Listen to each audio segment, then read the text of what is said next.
Pour sur Parashat Bo. Il dit le Ben Israël, il a endurci le cœur, Ouais. parce que les Ben Israël, à partir de la 7ème plaie, ils ont vu que ça y est, c'est comme les Avdis, je peux dire quelqu'un, il y a un match 10-0, ils disent ça y est, c'est bon, là, c'est réglé, donc ils ont commencé à plus relax. Mais il y avait encore du bureau à faire, des livres à prendre. Mon cher Rabbeinu devait faire avec ses filles, votre rechercher. Alors il fallait attendre qu'ils finissent le travail pour. C'est-à-dire, en fait, à chaque fois, les man sont mis au total pour que Messine soit mis, etc. Beres Mitzrayim. Oui, il fallait faire tomber toute la clipa, etc. Mais quand même, a priori, c'est-à-dire, le Harizal, il dit qu'effectivement, tout le lien des 10 makot, c'est pour faire tomber les 10 sphirotes, les 10 couronnes d'impureté qui étaient là-bas en Égypte. Donc c'est la Malchut de Gdusha qui révèle par ses 10 kochot à elle vient et elle casse les 10 kochot de la Malchut Arisha. Donc, tu nous avais dit aussi autrefois que Boel Paro, c'est-à-dire que même là-bas chez Paro, il y a un niveau d'Hachem et qu'il devait aller voir ce niveau. C'est-à-dire en fait le lien de Paro, c'est que Paro lui il est. Le Zohar il dit pourquoi c'est marqué Boel Paro, viens chez Paro et pas Lech el Paro, va chez Paro. Normalement en hébreu on aurait dû dire va chez Paro, on va lui dire. Pourquoi tu dis viens? La différence entre va et viens, c'est que va c'est quand tu vas dans l'endroit où tu n'es pas, et viens c'est viens à l'endroit où je suis. Donc ça veut dire qu'Akadosh Baruch Hu lui a dit, quand il lui a dit Bo, il lui a dit viens, hein, il a dit moi je vais être là-bas, je suis là-bas. Parce que Bo, ouais. Aaron, Moshe, et Aleph c'est Hachem. Ouais. Mais le Inyan un peu plus profond, hein, enfin sans dire que c'était pas profond, mais c'est que le Zohar dit que Atanin Agadol Arofetz Betor Yehorav, le grand reptile, le grand crocodile, tapis dans sa rivière, c'est qui? C'est Paro. C'est un passouk de Yecheskel. Et les Chachamim ils font une dracha sur ce grand reptile, c'est Paro. Et le Zohar dit c'est quoi ce Tanin Agadol? Il y a les Taninim, il y a les serpents. On voit que le bâton de Aaron, il a avalé les serpents d'Égypte, qui sont toutes les Kochot Atouma. Mais il y a le Tanin Agadol, qui fait référence aussi au Tanin Agadol qu'il y avait dans le Maaseh Bereshit. Mais ce Tanin Agadol, il représente le minyan du Keter, c'est-à-dire la sphère la plus élevée, le niveau le plus élevé de la Sitra Achara, de l'autre côté, des forces de Klippa. Et Paro lui-même, il est dans cette Birkinat Keter. C'est pour ça que même Moshe Rabbeinu était mitiré, il avait peur d'aller chez Paro, parce que il y a un niveau où même le tzaddik, qui est Moshe Rabbeinu, il est quelque part en danger face à ce niveau de mal, ce niveau d'apikorsout qu'il y a dans... Mais qu'est-ce qui est mis en danger? C'est le niveau de Touma que ouais, c'est un niveau de... Ouais, en plus, il est protégé. Hachem, si Hachem lui dit va. Comme l'a dit Jacob, marche, tourne un peu sur lui. Ou un point de non-retour, non presque. Je ne juge pas, hein, parce que moi, en Upex, on ne fait pas grand-chose. Le Tanin Agadol, en vrai, de ce point de vue-là, c'est le Nachash Akadmoni, le serpent primordial, qui a réussi à faire tomber Adam et Chava. Et même le plus grand sadique, il n'est jamais complètement sûr de lui. Il n'a pas peur des forces humaines, il n'a pas peur du Yetzara, il ne va pas tomber dans les pièges du Yetzara, mais attention, quand il arrive à ce niveau-là, qui s'appelle Harir des Sitra Achara, le Keter de l'autre côté, il y a une sakana. Rabbi Nachman, il a une Torah là-dessus, sur Boel Paro, la Torah 64, où il explique que le niveau d'apikorsout le plus élevé, donc le niveau qui vient de la Sitracha le plus élevé d'apikorsout, qui est le plus haut, hein, il vient de ce qu'on appelle le Tzimtzum. Le Tzimtzum originel, où il y a la lumière de Dieu qui a été cachée. Et cette absence de lumière, elle crée un monde, ou une possibilité dans le monde, d'arriver à ne plus du tout voir le côté divin, le côté sacré. On vit dans un monde complètement athée. Ça, pourquoi il y a ce type d'apikorsus? Ça vient du Tzimtzum. En général, l'apikorsout n'est pas de ce niveau-là. mais elle est de type Avodazara. L'Avodazara, c'est de la Pikorsut, c'est-à-dire on attribue à plusieurs forces dans l'univers un pouvoir qui n'est pas réel, puisqu'en fait c'est Hachem qui est derrière. C'est un mélange, mais ça vient d'un autre niveau dans la Kabbalah qui s'appelle la Shvirat HaKelim. La Shvirat HaKelim, c'est après le Tzimtzum, après qu'il y a eu les premières sphirotes, et qu'il y a eu plusieurs étapes dans les Shtalshelut, et à un moment, il y a des sphirotes qui ont été brisées, c'est le Olam HaNekudim, c'est un certain niveau de sphirotes qui sont sortis des yeux, enfin il y a toute une... c'est très profond dans la Kabbalah. Et dans cette Shvira, ça a amené un bilboul, ça a amené des forces de clipote dans le monde. La force de Sitra Achra, elle prend essentiellement sa force dans ce qu'on appelle la Shvirat HaKelim. Et à cause de cette Shvirat HaKelim, c'est ça qui crée tout justement ce corps qu'il y avait là en Égypte avec les forces de magie, les forces de sorcellerie, toutes ces cohortes du roi Atouma. Comme il dit le Zohar, que, avec toutes les incantations et toutes les on a vu dans le Zohar, tu te rappelles, à quel point ça amenait un rouard de Touma qu'il y avait en Égypte.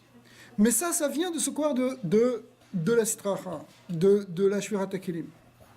Mais le niveau le plus élevé, celui dont on a parlé en premier, c'est un niveau d'Apikorsut qui lui vient parce qu'il y a eu un moment dans la création où la lumière de Dieu elle a été complètement voilée.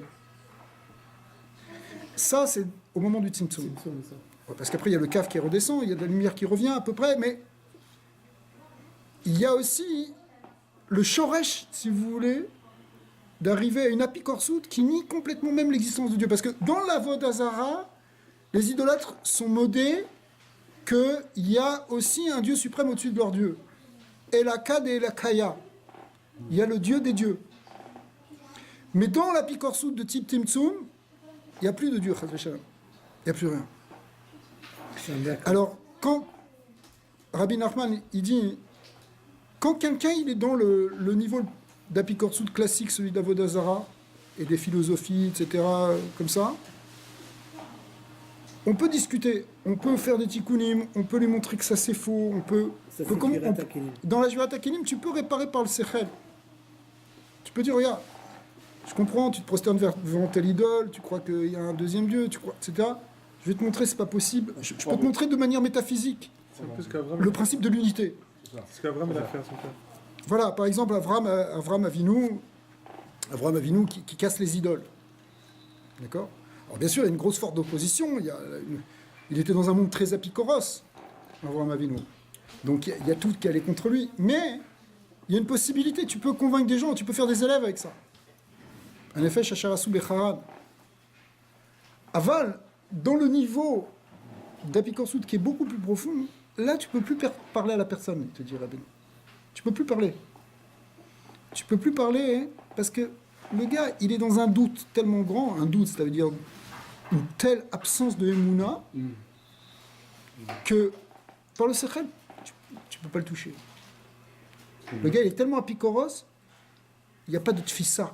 Parce que dans la Shvirat HaKelim, il y a une tfissa, il y a des kelim qui sont brisés, tu peux réparer. Mais là, il n'y a pas de tfissa, c'est une absence. Ça veut dire celui-là qui croit qu'il n'y a pas de Dieu en haut de ces, entre guillemets, dieux. Ouais, il n'y a même pas de, il y a même plus d'Avodazara, il n'y a plus rien. Tu vois, c'est, pour lui, il croit, en tout cas, il croit plus du tout dans le divin. Okay. Alors, il vit dans un monde complètement rôle. alors lui, il faut le détruire. Non. Non, il est perdu. Alors Rabbi Nachman, il dit, Au-delà du secret. celui-là, la seule chose qui peut le ramener, c'est pas quelque chose qui passe par le sechet, mais quelque chose qui passe par le neshama. Par exemple, le nigun, la mélodie. Ce gars-là, tu l'amènes dans un farbringen, et c'est le chant chassidique qui va venir, qui va le toucher dans sa pnimut, qui va le toucher sa neshama. Tu vois, Ouman, ça, tu vois, chez le rabbi.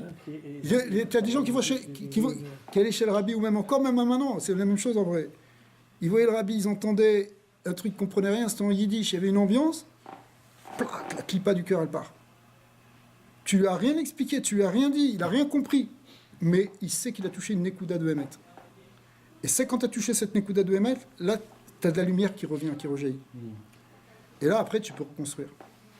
Donc, ça, c'est ce niveau-là, c'est un niveau que tu peux pas aborder. Tu pas dans la picoursoute, c'est le même procédé.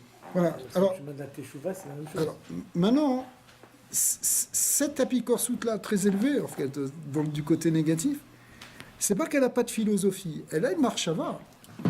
Elle a la marchava des athées, la marchava même de la science moderne, etc. Il y a une marchava derrière. Mais nous, on n'a pas vraiment la force de rentrer dans... On n'a pas la force, par exemple, tu ne vas pas rentrer maintenant dans les philosophies de l'absurde, etc.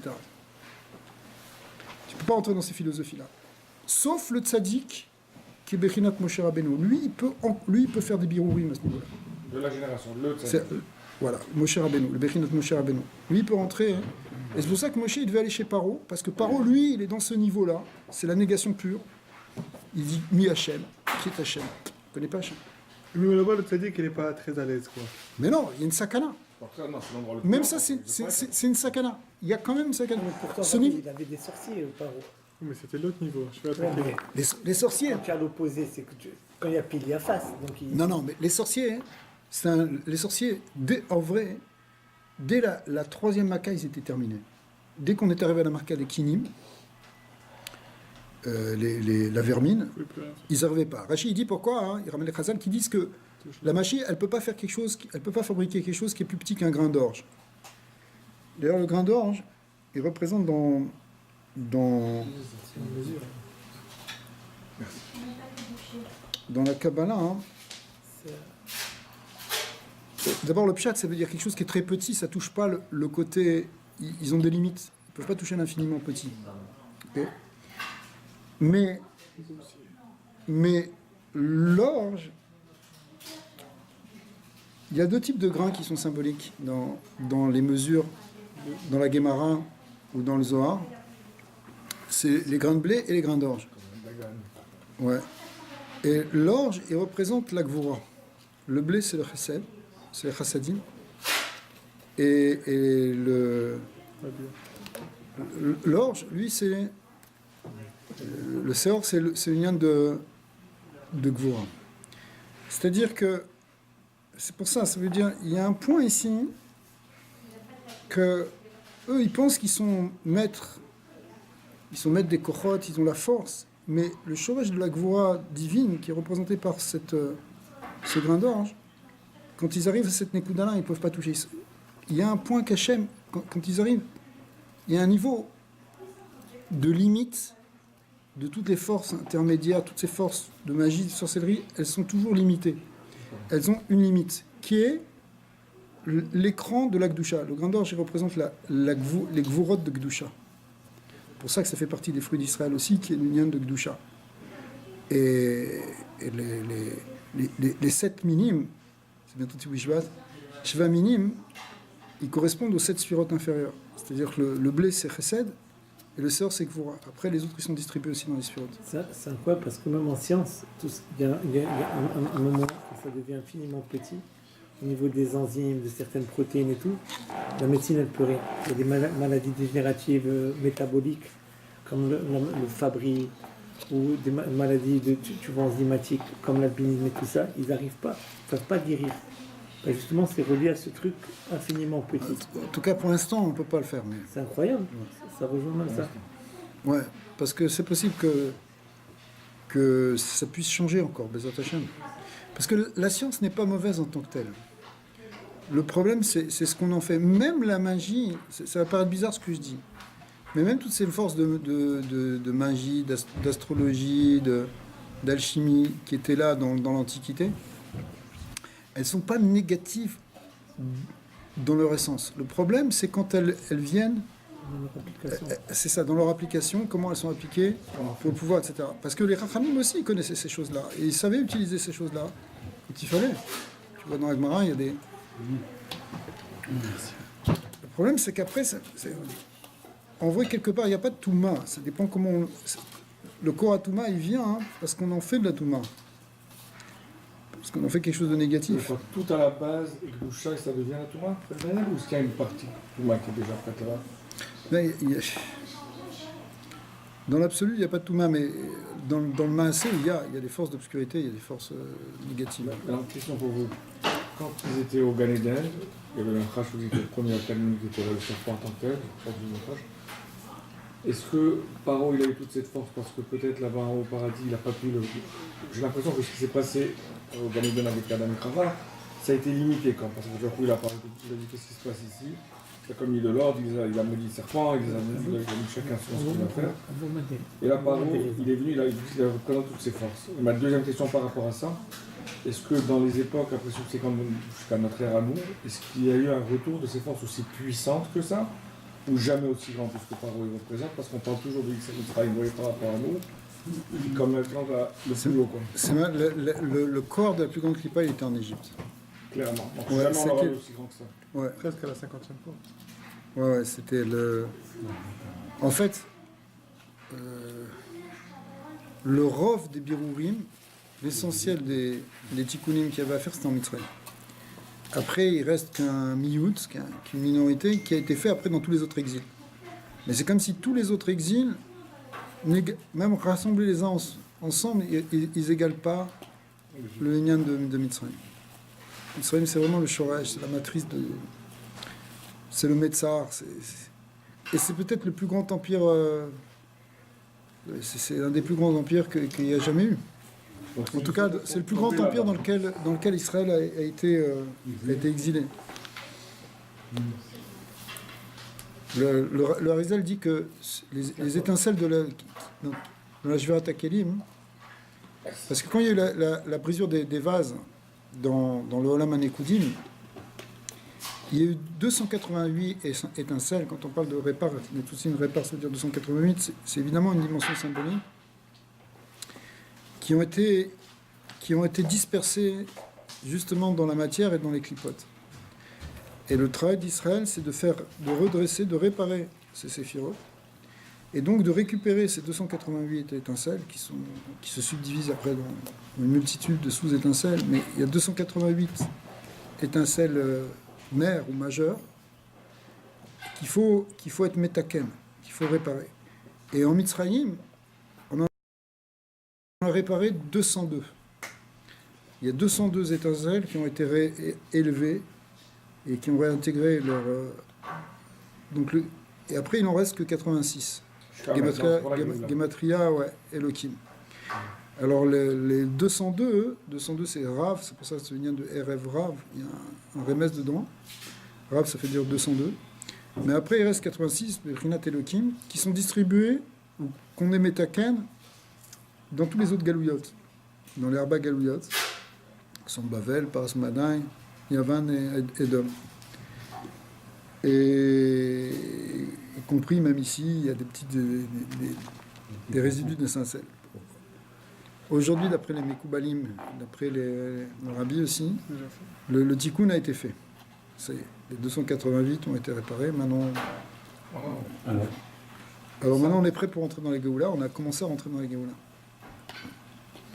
Et comme on commence à rentrer dans les Géoula, c'est pour ça qu'on n'est plus dans le même... C'est-à-dire quoi, le avoda qu'on fait aujourd'hui, c'est une avoda du tikkun. La avoda tabirourim, des birourim du Galout, il est terminé. Alors l'avoda qu'on fait maintenant, c'est autre chose. Si on prépare la Géoula. Maintenant, le Rachash, il explique que même quand il y aura Mashiach, il va y avoir des birourim, mais ce n'est pas les mêmes birourim. C'est des birourim, il y a ce qu'on appelle dans la Kabbalah les birourim de Bechinat Achor, qui sont du dos, l'extérieur, ce qu'on fait pendant le Galout. Et après, il y a des birourim, Bechinat Panim, qui sont via Mashiach, qui permettent un zivug Panim Bepanim. Alors que le zivug, c'est le zivug dans les... Parce que dans les suivantes, quand on fait remonter les Netzutzot, c'est une Bechinat Maïm Nugvin qui permet un yichud, un zivug, et qui amène le shefa. Mais ça, pendant le Galout, c'est une Bechinat de Achor, un zivug, ce qu'on appelle Achor Be'achor. Et après ça, au moment de la Géoula, c'est Bechinat Panim Bepanim. J'avais étudié une sira du Rabbi où il disait qu'un démon pour arriver à Panim Bepanim, c'est pas assez d'accord. Ouais. Mais ça c'est, si tu veux, le passage de Achor Be'achor à Panim Bepanim, c'est quelque chose qu'on fait plusieurs fois par jour. Dans chaque Amida, on arrive à Achor Be'achor, on se fait ça Panim Bepanim. Il y a plein, dans plein de choses, c'est une symbolique extraordinaire que tu peux appliquer dans plein de choses. Mais Klalout, sur l'union de la Galout par rapport à la Géoula, la Galout est appelée Achor, la Géoula est appelée Panim. Comme les 6 jours de la semaine sont appelés Achor, c'est une avoda de Achor, de Achor Haïm, pendant les 6 jours de la semaine, et Shabbat, c'est Bechinot Panim. Alors maintenant qu'on est en train de rentrer dans Shabbat, alors en fait il y a un transfert, on est en train de changer maintenant. C'est plus la même avoda, on n'a plus la même avoda, c'est plus la même avoda maintenant. C'est plus la Voda qu'on a connue pendant des centaines d'années en Russie, en Allemagne et au Maroc et tout ça, où on était soumis comme ça. C'est plus la même chose. C'est pas dire que la Géoula est encore complète. Il manque encore des dimensions Chazak. Au Khabar. Mais les tzadikim,